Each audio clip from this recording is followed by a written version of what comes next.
Maybe our own medicine tastes a little bit more bitter than what we expected. Bruno's magic hat maybe needs sticking in the wash. Sean Longstaff, is he the superhero that we didn't realise this Newcastle team's needed all season? And there's still plenty to be happy about as Champions League football is well in Newcastle's hands. Yes, you guessed it, Newcastle fans. It's another video. It's the last word. A little bit later in the week than maybe what I expected. But make sure you stick around as we talk about some big points going into what is a huge run-in if we are going to be going to the new camp in the Bernabeu next season. Stick around.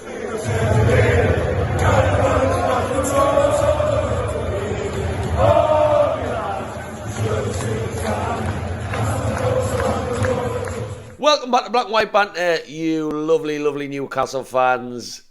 It hasn't been the best of weeks. I normally start these videos by saying, of course you're having a lovely week. We're not really used to these home defeats. Well, defeats of any kind, 5 all season, if you want to be a bit more precise. So it is a very strange feeling as a Newcastle fan because we are generally absolutely fucking incredible and not many teams can beat us. So yeah, didn't really know what to do when I woke up on Monday morning, so I looked around, stared into space on my bank holiday, confused with what had happened the day before. No extra points in the table. This isn't what Eddie Howe's mags do. So it's been a weird week, you could argue. And obviously lots to talk about from a game like that. And of course there was lots of talking points in the game. I had to edit my match vlog loads, if you've watched it, which got posted the next day. That's why it took so long to post, because there was lots of talk on that of the penalty being a Stonewall penalty. I watched it at half-time over a beer, and obviously I didn't get the view that most people who battered my jokey post across my Facebook and Instagram did, to tell me that it wasn't actually as clear as I thought. So a lot of my editing was changed because I could not be bothered for a million hating comments on YouTube.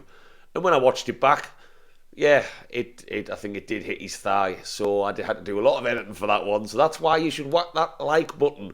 This editing that I do takes a long time, and if you hit the like button, whoever's watching this right now, it means these videos go to more people, so it makes it a bit more worth it. And if you like my opinion by the end of this video, Newcastle fans, whack that subscribe. So I hope you've got on with your week, because life is still rosy in the Newcastle garden, and I'll continue saying that. We are third in the fucking league with 4 matches left, and we've had a cup final this season. Don't forget we had that cup final. Do not let that one pass the memory. We could not have dreamt of this in August, and don't forget that. And we went on Sunday toe-to-toe with one of the best teams in Europe. And if Lady Luck had been shining down and Jacob Murphy's gliding shot bounced off the post and went in, maybe off the goalkeeper's head, when we were on top in that first couple of minutes, then I think we are absolutely taking Arsenal to the sword. Lady Luck didn't shine on us, and they probably pipped us. One of the best teams we've played this season probably pipped us a little bit. And there's plenty to talk about, but as is the case on these last word videos, I will try and dissect and break that down into smaller points, more significant points. Now, is the medicine that we've been dishing out all season to patients in the form of teams we've been battering a bit more bitter when we've tried it ourselves than what we thought? I'm not going to complain about Arsenal's time-wasting tactics on Sunday, because no one should get annoyed when other fans whinge about it. We've had that all season on Twitter, and then be annoyed when other teams do it and be that person, if that makes sense. That was probably quite long-winded. So I haven't liked the amount of hate. Yes, you're allowed to be annoyed. Of course you are. You don't like it done to you, so we can voice an opinion on it. Arsenal fans were very quick to tell us we can't. Well, we can. We're just doing what you did in January. That's one argument. But maybe the way to beat Eddie Howe's Newcastle at the moment is to bring that in, because what I saw on Sunday is a lot of Newcastle fans, a lot of Newcastle players getting frustrated, maybe overly frustrated. And the ironic thing is, the big break in play on Sunday that affected that game massively was the penalty and the long look it took to have a look at the penalty. And that was a double-edged sword the way it worked out, because not only did we not get the penalty, which was devastating, that break in play, there's actually a clip where Odegaard runs over for a drink. Craig Hope pointed it out on his match review, and I had to check this out, where Odegaard runs over and actually asks for a drink and says he cannot breathe. And that summed up how we started the football match. We were brilliant. We were out the traps, and that only looked like it was going to continue. That long break in play, and the fact we never got it, Joe Linton was furious for a long time after, and Arsenal were able to take a breath, regroup, and then go from there. We never picked that pace back up. But in terms of the time wasting tactics, it did get under our skin a little bit. And I think when we play such an intense style, possession football, front foot, especially at St James's Park, I think more and more teams are going to keep doing this, and Eddie Howe has got to find a way to not only control the temperament of his players and not let that frustration spill over, but also work around that and assume that that break in play is going to keep happening more and more and more, and find ways of restarting that fire over and over again, because I don't think we did it after the long break in play from the penalty. And I think every single time there was frustration on the pitch, from the fans down to the players, from Arsenal time wasting, it worked. And it probably maybe worked better than what Arteta thought. The fucking hypocrite. So yeah, that's definitely food for thought moving forward, and that may only continue because other teams might have watched what Arsenal have done, and I think Leicester, who were fighting for their lives, Brighton, who randomly got battered off Everton, the next two teams coming to St James's Park, they may look to use similar tactics. Leicester, certainly. I don't think Leicester are going to go on the front foot unless they literally need to win to stay up, which could be the case. I don't know, I haven't assessed the table that far. So that's one to keep an eye on. I think we have to discuss Bruno's performances now. Against Southampton, he came out and he put on his Twitter that he apologised. He said it wasn't my day today. Now, what I think we saw against Arsenal was maybe one of his worst performances in a Newcastle shirt. I think Arsenal put one on him. They stifled him. They isolated him. Stifled. Don't know why I just said that word. They isolated him is what I mean, it made sense, but it just didn't sound right. And he was sloppy. He looked a little bit lethargic. Quite a few of his passes didn't come off. He had good shooting opportunities at times that were more like P-rollers. And he cut a frustrated figure as the game went on. And I think Bruno, when you take out that spark and he hasn't really got it, it sets us back on the creativity front. And we knew that before the cup final in February, when he wasn't playing, we lacked something. And I think when he's not firing on all cylinders, when he's in the team, we lacking something. So I don't know. That there's been lots of rumoured talk on social media that he's going to have surgery in the summer, that he's carrying an injury. Eddie Howe's never said that as far as I'm aware. There's been no reports suggesting that he's playing with an injury as far as I'm aware. So that's all hearsay. Do I think there's maybe a carryover from that ankle injury that he suffered against Fulham? Maybe. Do I think it's a accumulation of that and a World Cup winter in Qatar? Definitely. I think we saw that with Trippier and Wilson when they first came back. That slow aftermath. Bruno was thrown straight back in. He's still adapting to this country in the amount of fixtures for the first ever time. He's done a full season in England with the World Cup thrown in.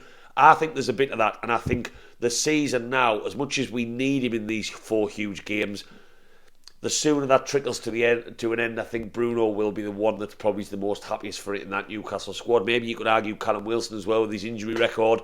But Bruno looks to me like he's becoming more and more of a tired player. And has he got just that little bit extra to get us over the line? He's a passionate player and he knows he hasn't played well in the last 2 matches. I think we might see a different one at Leeds on Saturday, because he knows he's got to up it. He knows there's 4 more cup finals to get Champions League football. And if there's one player in that Newcastle squad, Newcastle fans, who wants Champions League football, it's Bruno. Because let's face it, as much as it pains me to say it, he's not sticking around much longer if we don't get it in the next couple of years. I would give him 1 more year to push before he needs Champions League football that obviously he was playing at his former club Lyon. So we'll see. But when he is not firing, we are not firing, because Joe Linton doesn't offer that same creativity. He doesn't have that brain, that one step forward brain. Joe Willock, well, we saw the pass he pulled out against Tottenham. Joe Willock can be a creative spark on his day, but a very different type, more of a dynamic type. Bruno's not that.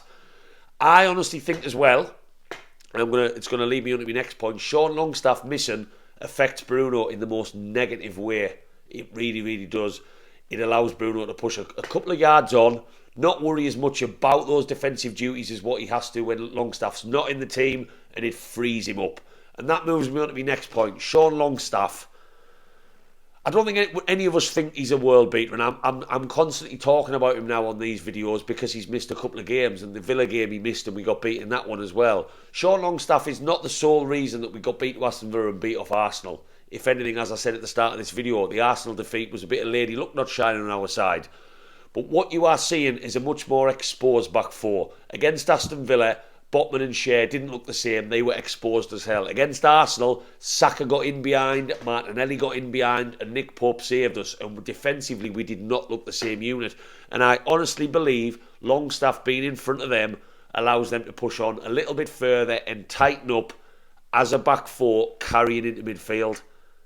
And that's how important Longstaff can be for that back four. But not only that, the point I was just making, it frees up our midfield. All of that work that maybe a lot of Newcastle fans don't notice Sean Longstaff does as much, which was why he's not glorified as a champagne footballer, if you want to call it that in today's modern age.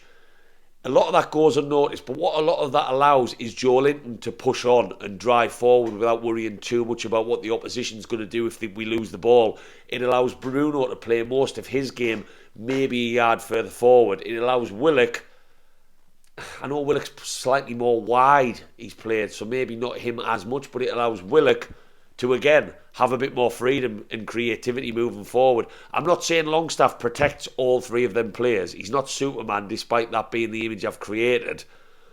But my God, does he put in the miles, and does he just allow everyone else to just, you do your stuff, I'll do mine.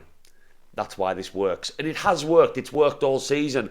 And it becomes more and more apparent that we will strengthen in that area in the summer. Yes, there's talk about James Maddison from a creative point of view. Where you're going to fit him into this Newcastle team is anyone's guess. That's a different argument. Our squad with European football on the horizon is going to grow loads. Sean Longstaff type player. You know, there's talk about Declan Rice. I'm not going to sit here and talk about players like that. That would make me absolutely cream my knickers if we even went for a player like Declan Rice. Holy shitballs, is he a good footballer. But that kind of solid as houses unit in that middle, who doesn't have the creative brain of Bruno or the engine of Joe Linton to just let them do their thing. Get forward at certain times, like Longstaff does. He has done for a lot of the season. Remember his goal in the Cup semi-final against Southampton. But just to sit in that place. And Longstaff, I don't think he's going to be a starter for Newcastle for years and years to come. I think he'll be a squad player for Newcastle for years and years to come, unless he ups his game a little bit on the passing front and the final third front. That's going to become more important as we attack and defend as a team in this Eddie Howe style of play. But he is an important footballer for Newcastle. What I'm worried about, if this injury means he's going to miss most of the season that's left, even 2 of the 4 games, I'm worried that we are still not the same midfield without him, because we don't have a player on the bench who can come in and do the same job. And that's something Eddie Howe needs to maybe tinker with. I think that's why Isak and Wilson played against Arsenal, because he didn't fancy Maximin or Gordon on the wing, maybe for defensive duties, and he didn't have Longstaff to play that front 3, so he needed Willock to come into that first 3. I don't know. That's something for Eddie Howe to think about, but Longstaff is a miss. Now, that moved me on to my next point, Mr. Isak and Mr. Wilson. Did I like them as a pair? Do I want to see that moving forward? I think we certainly didn't learn enough to not like them as a pair against Arsenal. Isak was dangerous. He was cutting in. He almost set up Joe Willock. I still don't like them as a pair just yet. It's still so early to make a very harsh and abrupt opinion on that. I think Eddie Howe wants one of them to play moving forward. Maybe St. Maximin might come into the fray for Leeds. We don't know yet, now that he's back with that substitute time under his belt. But I don't think them two playing together is an option longer term. And when I say longer term, I know Callum Wilson's of an age now, but I mean going into the start of next season. It's one or the other. I still like Callum Wilson as an impact sub. I think he's had an absolute spring in his step when he's come off the bench, and he might not like not starting games, what footballer does, but the rotations I think has helped his fitness. We've already talked about that on previous videos, and I would still rather see maybe a Joe Willock on that left hand side with Joe Linton behind him, maybe a St. Maximin if he can recapture the form we saw before his injury. Isak, amazing option to put out there. It's that tactical change, but I'm still not sure Eddie Howe wants that, and I'm not sure as a fan I want them both starting together. I'm not saying it didn't work against Arsenal, because again we played well and we went toe to toe with a fantastic footballing team on that day. But I'm just not sure I would want it longer term moving forward, every single match, week in, week out. Is Champions League still in our hands? Is there plenty of things still to be positive about? I certainly think there is. I mean, we've gone toe-to-toe with one of the best teams in the league. We would have maybe got something out of that game on another day. It's in our hands now. Leeds are struggling like hell. Sam Allardyce, and I'm not going to touch too much on the Leeds game because that's my match preview. That's why you want to subscribe. The match preview will come. Leeds poses a really difficult away game, probably harder than Chelsea, which if you'd told me I was going to say that at the start of the season, I would have laughed at you, because Chelsea are the most expensive pile of shite you are ever likely to find. Big Sam's first home game, fighting for their lives, huge atmosphere down at Ellen Road as we always expect. That's a different animal, that's a battle. The players have to be ready to go to battle with that one. Leicester is our best opportunity of securing Champions League. Brighton at home, fantastic footballing team, but we can beat Brighton at home if we play like we know we can at St James's Park. It's all in our hands. I saw enough against Arsenal to know that if we can carry performances and spirit like what we saw in that one, and heart and graft into Leeds, into Leicester, into Brighton, into Chelsea, why can't we get Champions League? It is still in our hands with 12 points to play for. We have to trust, just because we've lost against Arsenal, just because maybe Longstaff's out, all of these factors, I think we all are all getting itchy feet because of Liverpool. But Liverpool, if you could give it to them, would rather be in our position. We have been played fantastic football all season, scoring goals, intensity, work rate. No one is more intense and more grafters. Dan Burns said it earlier in the week than Newcastle this season. Carry that into these 4 games, and it's ours, Newcastle fans, and that's why there's plenty of reasons, despite losing on Sunday and not scoring a goal, which is unheard of for Eddie Howe's Mags. There are so many reasons to be positive. Onwards and upwards to Leeds we go. Newcastle fans, if you've stuck around this long, whack that subscribe button. Let me know in the comments what you think about Bruno's form, about Longstaff's importance, about the dark arts that Arsenal chucked right back in our faces, and whether we can get Champions League football. Let me know your thoughts. I'll see you on the Leeds match preview. Of course I'm going to Leeds. I've got the fucking golden ticket. Hardest away game of the season to get to. And I'm going to be there, so you don't want to miss that match vlog. And I'll see you on the next video, Newcastle fans. Away the lads.